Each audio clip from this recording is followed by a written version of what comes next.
fairly simple. We've got the 7 ball catches, which each trigger an LED. So that's our first 7 lines.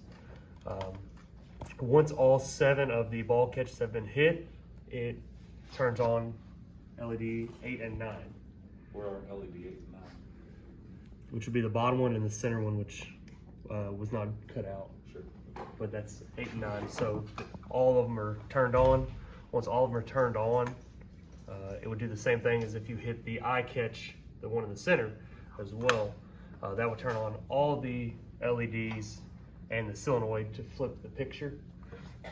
So you can either hit the center or hit all the targets, and it's the same effect. Correct. Okay. And when that happens, it would play a winner sound. Okay. If you just hit one of the ball catches, it'll also play a point sound. Sorry, I have that down here. So once one of the LEDs or any of the LEDs are triggered, it'll play a point sound and start a timer. So you have a minute to try to hit all of them. So it's kind of a speed game. Okay. Once that timer goes off, or say you don't play it for a minute, it'll reset all the LEDs and kind of go back to its default state. What are all of your sound output addresses? The sound output addresses are Y2, Looks like you got 213. 213, 214, and 215. Okay.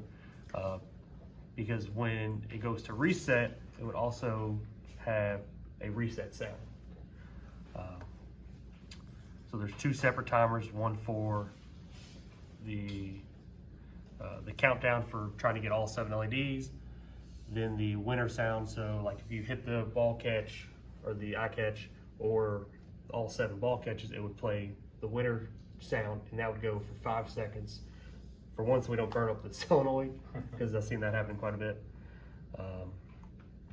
And then it would reset as well. So your 2 resets are based off the LED timer reset and the winner reset as well. So over to the wiring. As far as our switches, because we weren't able to implement these 2 together yet. We just got our hot going to each of the inputs, which would be your ball catches. So Yep. your inputs. Our inputs are just little wires sticking off the input module to the PLC here, and once they make contact with the wire coming from 24 volts DC, it'll light up the LED, indicating that the ball has gone into the catch. So are your switches syncing or sourcing?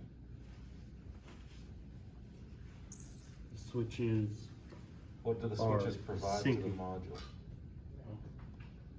You said you got a 24 volt wire there, right? Yep. So it's sourcing. So So the switches are sourcing, and Yes. the input module must be syncing because you've got a constant connection between common and 0 volts, correct? Correct. Mhm. Yep, and whenever you make contact with these in any order,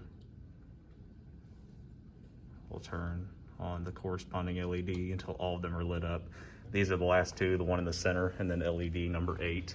Which would be the one at the bottom. Yeah. It's normally hidden. Yep, and this is kind of activates that solenoid here, which That would be the ball catch in the center. So that's the center one? Yes. Okay. So you got an actual rocker switch there to simulate the center switch? Yes.